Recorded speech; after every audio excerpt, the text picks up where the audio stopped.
Hello, welcome back to HerVoice podcast, the HerCampus DCU podcast. Today it's me, Emily Callan, and Amy Phillips, the two amazing social media officers. And today's topic is all about social media. So honestly, I used to have a really mixed view on social media.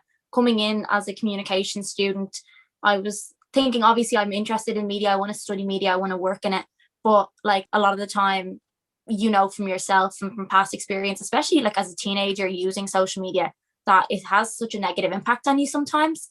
But in recent years, especially, I think during coronavirus, my whole opinion of it has just changed. And I just realized you can completely manipulate social media to work for you, and you can like change your social media feed. You can change everything about it to work for you and to help you like get into a positive mental state, help your career, all that. And yeah, so now it's a really, really good view. And I think what we were talking about on our other Zoom call that we were just like, where we were discussing what we were going to discuss on the podcast, was that basically when I was younger, like I started to make my social media into what I wanted it to be. And in the beginning, I was kind of like, oh, people are going to think that I'm trying to be an influencer. Like people are going to think that I'm trying to be something that I'm not. And I think that was still my mindset for honestly until about coronavirus. Yeah. Like literally until the start of coronavirus. And then in the last couple of months, it's totally changed where I'm now like, this is my social media. Why should Mary down the road have any input in why I post something on social media? It's mine. It's not yours. If you don't want to follow me, don't follow me. And it's what I want to post. It's who I am as a person. You know, they're getting like, oh, she's trying to be an influencer. Oh, why is she posting makeup tutorials? Why is she doing this? Like, she's not a makeup artist. That's a you problem. Like, that's not my problem. Exactly. And I think it's each to their own, but I always think that if somebody's talking badly about somebody else's social media or what they want to do with their lives or how they want to show themselves on their social media, they probably are just unhappy with how they are in themselves and how they show themselves on social media. Yeah, 100%. And that's really what it is. Like, it's just like projection of their insecurities when they're giving you insults. Maybe they wish that they had the confidence to post TikToks and had the confidence to post, like, maybe like they want to be like that and they want to make reels. They want to make all these like different cool content, but they're terrified that they're going to get backlash. But if they stopped giving backlash and if everybody stopped caring so much. Yeah.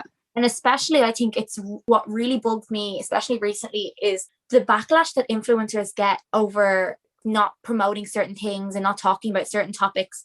So like a fashion influencer, I know, basically during the Black Lives Matter, she posted a few quotes and then she was getting so much hate being like, why aren't you coming onto your stories and talking about it? Why aren't you talking more about the Black Lives Matter protests? You should be enraged. And she had put up quotes and stuff. She wasn't neglecting it. And then she did come onto her stories and say something. And then other people were like, why are you promoting Black Lives Matter? All lives, first of all, they said all lives matter. So put them in the bin. Yeah. But then they started coming on and going, why are you promoting this? Like, we don't want to see this content. You're a fashion influencer. And she's like, I can't win. And she had to put up a story just saying, I can't win with you guys. So I just think judging, I know she's an influencer and you follow her for content, but she doesn't owe you anything. There's no need. If you don't like what somebody's posting, unfollow them. Yes. The follow button is there for a reason. Like, don't follow them just because everybody else is following them. Don't follow them just because you hate what they post. Because I know people do that. They're jealous of somebody. So they're like, I'm going to follow them and see what they're doing. And like, so weird. Isn't it? It's an obsession. It's weird. It's an obsession, and it's like a way of justifying. I think it's like a way of justifying what's happening in their own lives. Yeah. Like they're like, you know, oh, well, she's not doing that. Like, why is she not doing that? Babe, get off social media and address your own problems. If you care that much, maybe if you care that much, why don't you go on your stories and you talk about the like Black Lives Matter protests? Yeah. I know my mom told me to tone it down because I was posting on every platform and putting up every single thing I could about it because I was so invested in it. My mom was like, tone it down. And I was like, well, no, I'm not going to tone it down. You don't have to post it. It's your social media. Let the crazy aunties go mad at me and not you. Yeah. And I think as well, like, speaking of talking on stories, there's such a taboo about talking on your stories. It terrifies me too. Oh my God. I had to do obviously the takeover with Singapore, HerCampus, which was actually so much fun. Mm. And I recorded the story afterwards just to keep it so I could show my mom, and it was 10 minutes long. And I was just thinking, like, you wouldn't catch me dead talking for 2 seconds on my story. I know. And why is that? It's my story. The people who follow me now, I'm not on private, I'm on public, so anyone could really see it. But even still, I do speech and drama. I'm a communication student. Like, why am I so scared of people seeing me and what they might think of me? Yeah, there is such a taboo around speaking on stories. I have no idea why. I think it's like, again, going back to that, she thinks she's an influencer thing. Yeah. And it's like, it's my stories. If I want to speak on my stories, I'll speak on my stories. Like, who cares? But there's such like my mom says it to me all the time. She's like, you've got an amazing voice on camera. Like, you have to talk on stories. And I'm like, oh no, like I couldn't do that. Like I couldn't. No, I'm not doing that. And then You will. I had to post that thing for HerCampus, like about the Yeah. Fashion Fridays. And loads of people messaged me being like, why don't you do this for your own Instagram? And I was like, oh my God, people that's not my mom think I should speak on my stories too? I think I will, but my problem is I don't want to start talking on stories about random things. Like, do you know when people talk on their stories and they're like, hey, so like today I went to Tesco, and I'm like, you're literally coming on for like pointless. Like, there's no point in, I mean, if you want to do that, that's fine, but I wouldn't want to do that. I think that's what my private story is for. I think everyone at this stage will have like their own private story on Snapchat or like a close friends on Instagram. Or if you're like me, I've also got a Finsta, which is like a fake Insta, but that's me so I can just dump photos and like dump funny things that happen to me. I don't know how you have time to keep up with all these stories and Finstas and regular Instagram. I can barely keep up with my own. What? I don't have the time. And like, it's just funny because it's mainly when I'm by myself that I post on them. If I'm with someone, I don't actually go on my phone. But when I'm by myself, to stop me from like scrolling through other people's social medias, I just post my own stuff, and I just think it helps. That's again something that, like, what's different between me and you and our views on social media is that you would cultivate your, is that the right word? Cultivate your Instagram to see what you want to see, and you unfollowed a lot of people who didn't align with your body positivity and all that kind of stuff. I'm only going from like what you've said to me, but I just think that's quite interesting. Like, you basically manipulate it to suit your needs, and you can change your whole Instagram algorithm to suit you. And I don't think people realize this. But basically I was going through like this stage of literally hating my body. I think everybody is. It's lockdown, number 3. The gyms are closed. It's rainy outside. No one wants to do anything. Home workouts are horrible. Like, everyone's got the Christmas belly on them still. Like, it's, it's everyone's in the same boat, but we don't realize everyone thinks the same, and we don't realize everyone's feeling the same. And I was scrolling through Instagram, and it was one of the days where the Busset challenge had just come out, and I scrolled past 5 or 6 like celebrities, I'll say, because one of them was Jordan, who was friends with Kylie Jenner. Jordan. And one of them was her, and then there was like a good few of them that like meme pages were posting, and it was like 6 in a row Busset challenges of these girls who look absolutely phenomenal. And I'm sitting there with my double chin looking at my phone in the dark in a onesie, and I was like, oh my God, I feel like terrible about myself. I feel so ugly. I don't look like that. I wish I looked like that. And I was like, you know what? I don't actually have to engage with this post. And I went and I unfollowed so many influencers, like Zara McDermott, for instance, because she was really annoying me because she was promoting the fact that she had lost so much weight. And she went from being like a size 10 to a size 6, which is fine. But the way she was speaking about going from a size 10 to a size 6 was basically speaking in such a negative way about being a size 10. And I was like, I'm a size 10. Like, what's wrong with being a size 10? Yeah.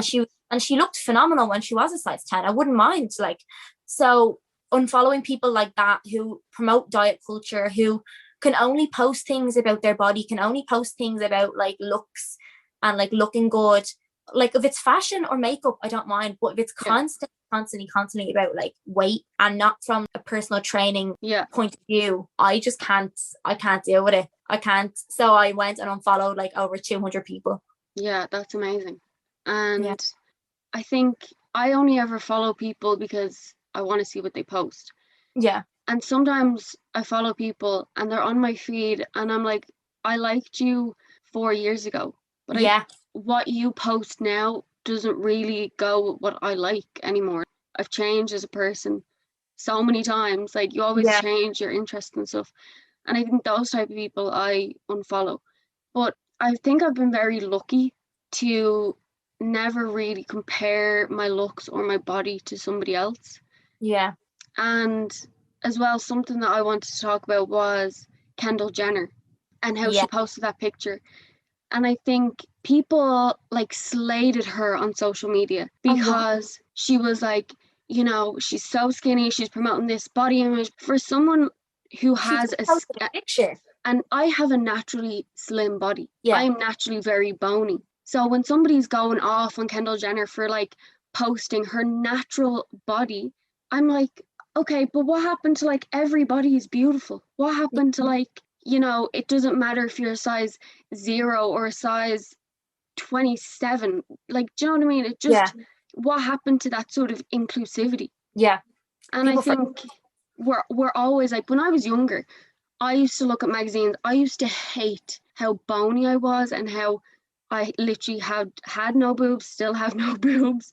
Like I used to see people on Same. magazines like Kendall Jenner, who is the exact same as me, and I'd be like, okay, well, Kendall Jenner is so beautiful. I have somewhat of the same body as her. I obviously don't have her long legs and whatever.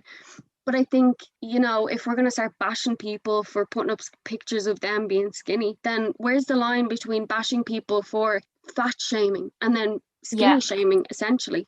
But the thing is, she didn't put up that picture and was like, go drink my diet tea. If you drink these diet teas and if you stop eating and then you only have 3 shakes as meal replacements a day, you can get this body. She's not doing that. She's not 100%. like, it was just her posting her, and there's nothing wrong with that.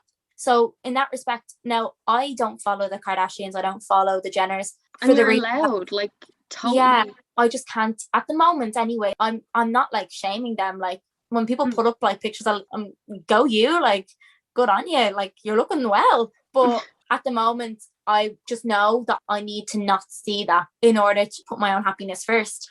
And then everyone was sharing her photo on their story. I was like, girls, please stop. Yeah, I know. I do see it from both perspectives, but I also, I'm like, I don't think there's a need to shame this poor girl for basically saying that she's like so perfect, like she mustn't have a worry in the world just because she has a gorgeous body and a gorgeous face. Yeah. But she's human. Her worries may not be as well, like she's at a photo shoot. That's her job. She's just posting a picture from her job. You're going to see the photo shoot as well. You're not going to think, oh, look at them putting up Kendall Jenner, like they're promoting this. They're not promoting anything. No one's promoting anything. We're just putting photos of ourselves on our own social media. Yeah. And I think people just need to think, like, just because she's skinny doesn't mean she's perfect. It doesn't mean that she's perfect, and doesn't mean that she's automatically going to be like, oh, they're just saying this because they're jealous because I'm skinny. She's going to feel bad. Do you know what I mean? Yeah. Like, I don't think I'm wording this properly, but it will get to her eventually if she's being shamed that she can't even post her own body. Like that's not fair. It's her natural body. If you don't like it, don't follow it. Exactly. And the thing is, like, there's so many influencers out there to influence so many different things. Like you were saying, there's people you followed 4 years ago who, like, there's a few influencers followed, and they've since like recently had kids, and they've kind of turned into like mommy bloggers. A mommy influencer who does home decor and cooking meals for your kids. And I'm like, that's really cute, and that's a niche market. Like there is an audience for the type of content you're posting. I'm just not that audience anymore.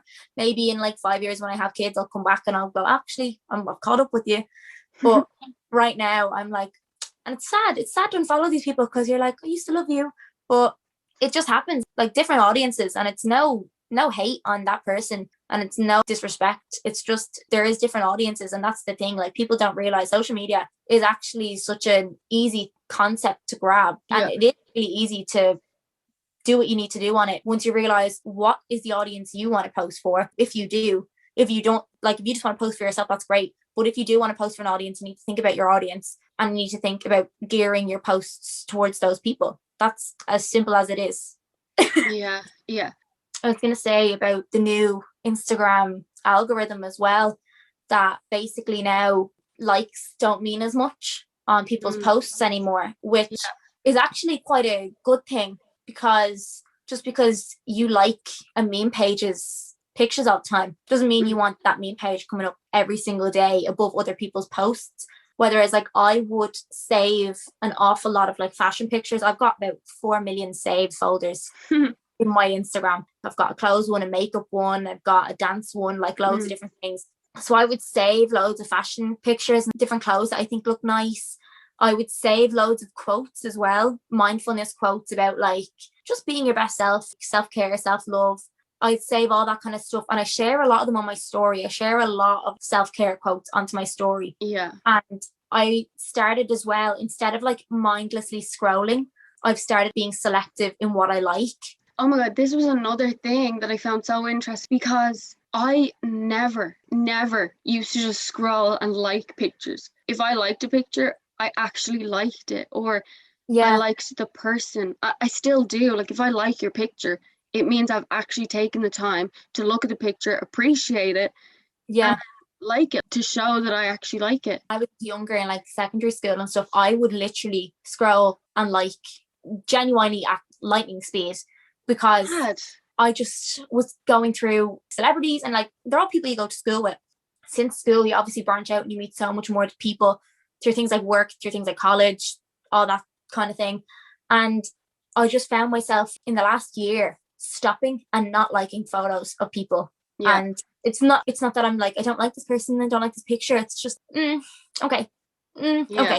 And I've really been like selective with liking photos, and I just feel like it actually does completely change your algorithm. So now on my feed, the first thing that comes up on my feed is always either something to do with like zodiac signs and astrology, because I cannot stop from following 1,000,001 zodiac pages, or it's something to do with a spirituality quote to do with like being witchy, because I am, with all the crystals and sage and incense. We love all this. Or it's actually people I know and my friends' pictures, and it like less prioritizes influencers. I still do see their stuff because their stories come up first, but their posts wouldn't come up first anymore, which I think is quite nice, because I want to prioritize the quotes and I want to prioritize my friends over anything else. Yeah. And I think that's amazing. I love that you've done that for your social media. Yeah. Like, I honestly think that in recent months, I have gotten the same. Yeah. I love seeing what I see on Instagram, and I love to support people on Instagram. And I think if you change the way you look at Instagram, it can actually become quite a supportive place. You know what I mean? If I saw one of my friends posting a reel, or talking on their stories, or posting a picture that they wouldn't normally post, I'd be like, yes, love this, can't get enough. And I'd support them to the ground, because they support me like at the same time. I'm the exact same. Like when I see people who are kind of now trying to be influencers or trying to get there, there's a few people I know actually who have started their own businesses recently. Yes. Like a good few people. And I'm just constantly like, get it. You're not my competition. I'm not going to be like, oh, she set up a business and that's something I want to do. Like, I'm not going to support that. That's just bitter mentality. I just can't stand for it. So exactly, like you have to be happy for other people's achievements. Yeah. And just know that something that, like, when I was younger and when I was on social media, I saw like all my friends during the summer, they'd be like going to America and like going on these fancy holidays. Yeah. And I remember saying to my parents, well, why haven't I gone to like on fancy holidays? Like, why haven't I doing this? Why can't we go to Florida? Why can't, why is she getting this many likes and I'm not getting that many likes? And then I kind of took a step back and I was like, okay, my time will come. Yeah. Like you have to trust the timing of everything. And I think when you start becoming bitter like that, constantly thinking, why is she getting that and I'm not? Well, what constitutes you to get that and not her? Yeah. Do you know what I mean? And I think as well, there's certain people who are listening to this that will get what I'm saying, and I know you'll get what I'm saying, but for the people who don't, they'll be like, what the hell? But when you are negative, you lower your vibrations. Yes. You actually, when you think negative thoughts, it's not even like a theory or like, you know, people think this. It's actually true that you are attracting negativity when you constantly think negative thoughts.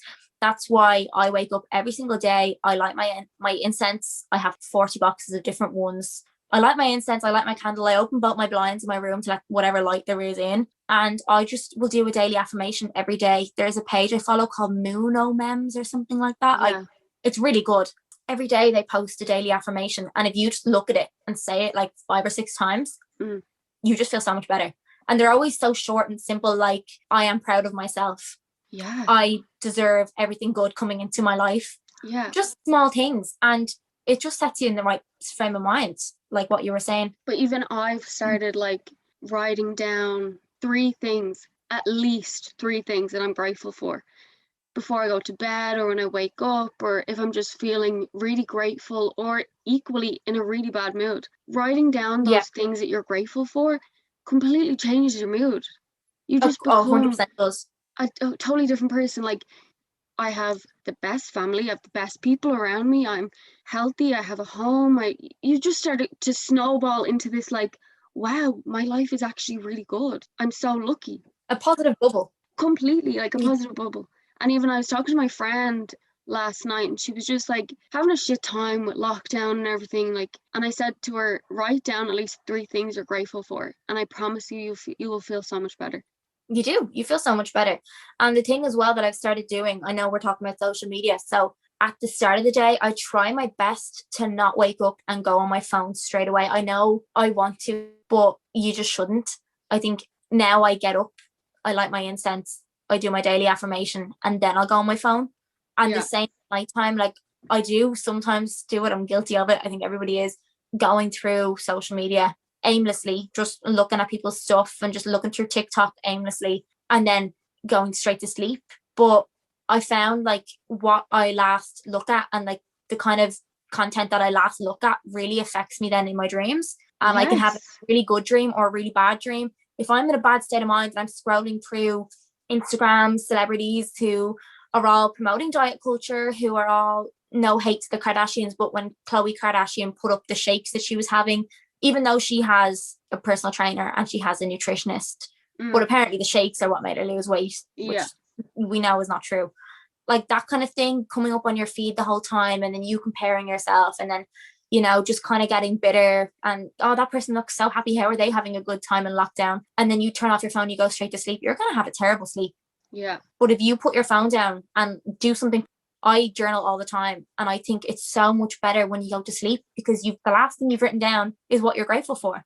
And then you turn over, you go to sleep, and your dreams are like, you have your good vibes then. And yeah, that's as simple as it is.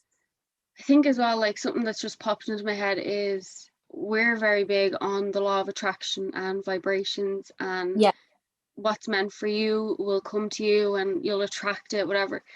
But I think, you know, with coronavirus, I think people have gotten the wrong idea of what the law of attraction is.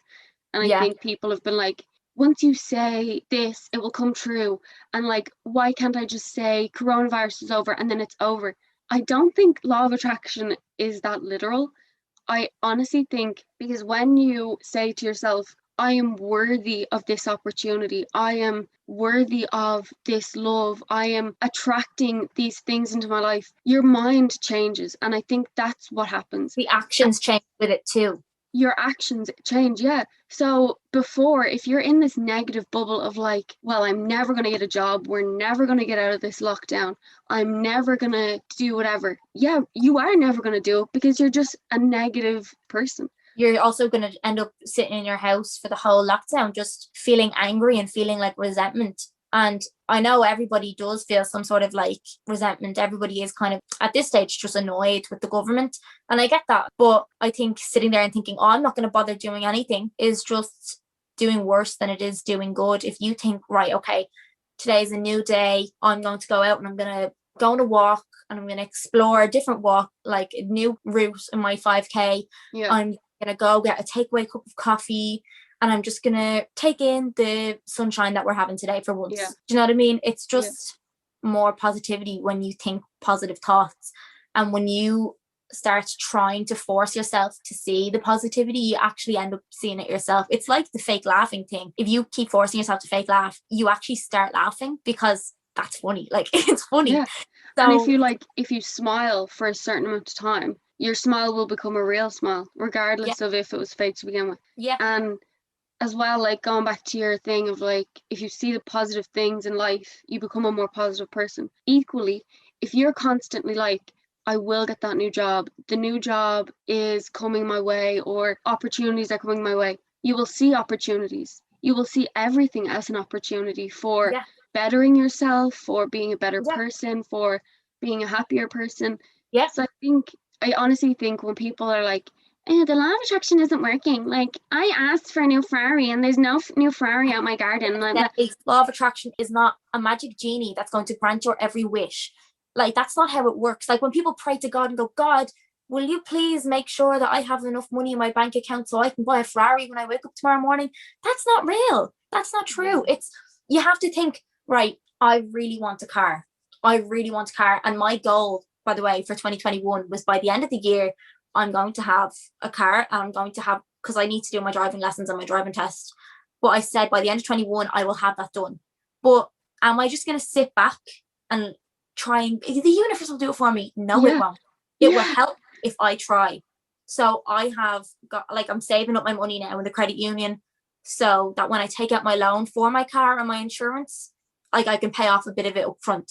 And I have my driving lessons. My driving instructor won't do them with me until we're out of the level 5 lockdown, but I know he's there. And I've booked my test. It's not till July. But oh my God. But we move. I couldn't get an earlier date.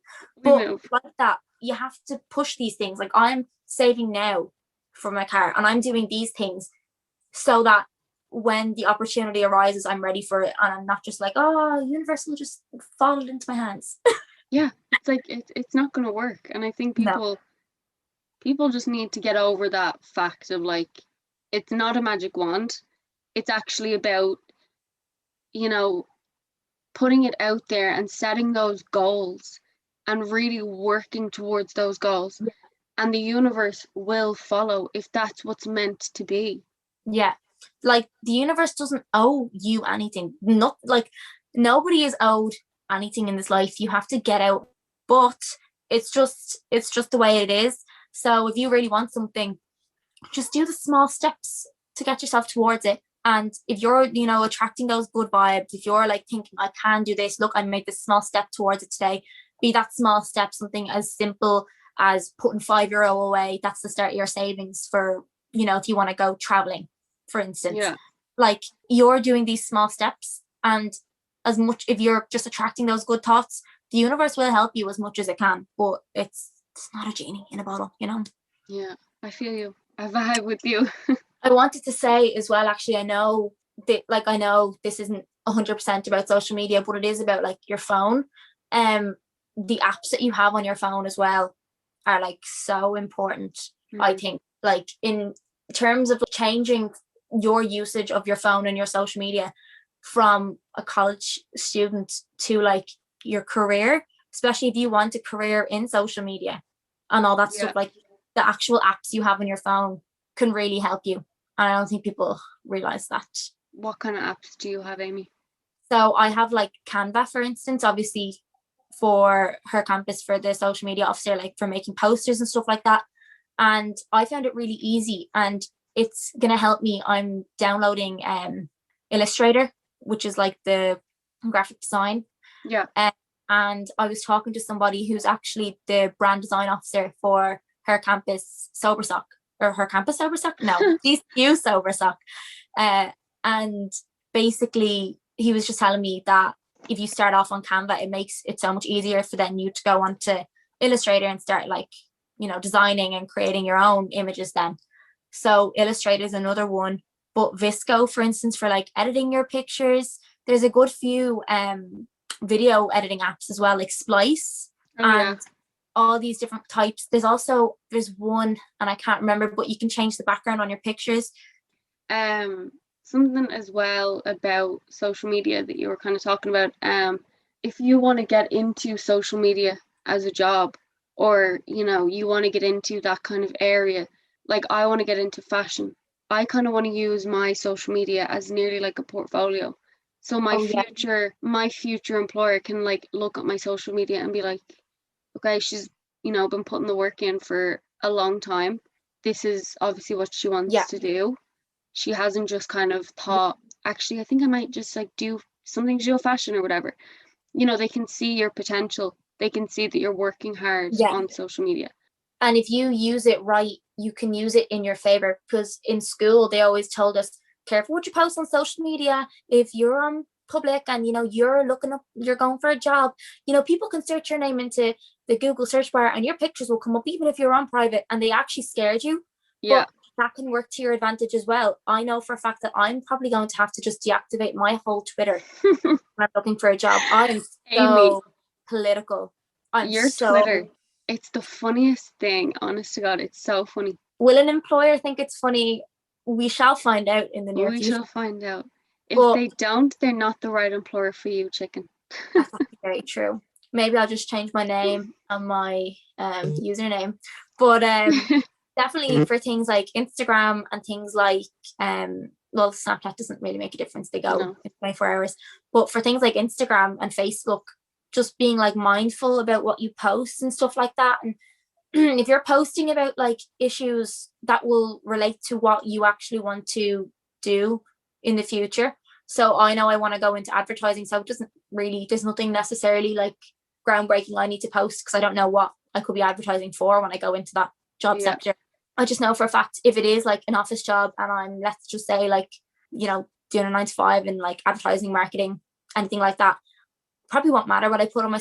If it's not, and it is a job where, I don't know, I have to go on and talk about things on RTE, famous, then like it will matter.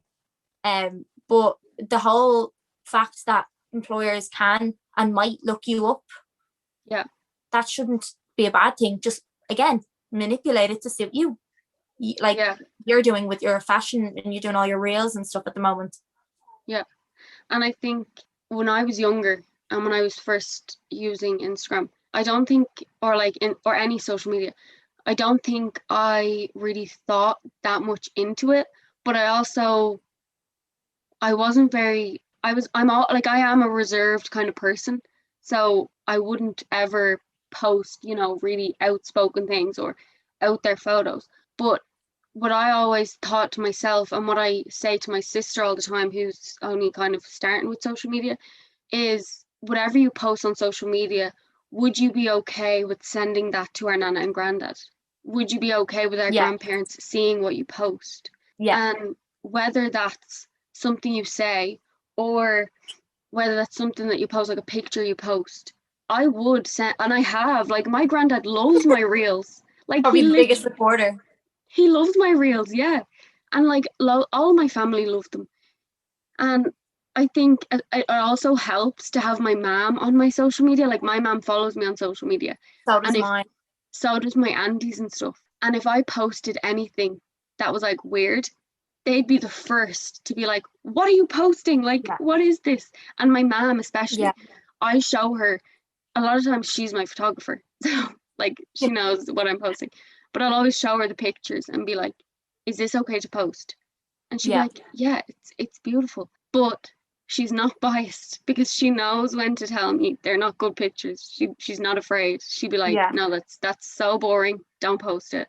Because I have my mom on Twitter as well. And I think I tweet a lot of like politics. I won't get political on this podcast, but I do tweet a lot about politics, a lot about like feminism and women's rights and stuff.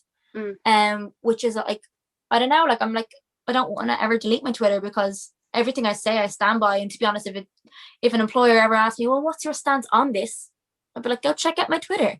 So go follow me on Twitter, babe. I won't hold back, because things like saying Black Lives Matter is not a political statement. It shouldn't be.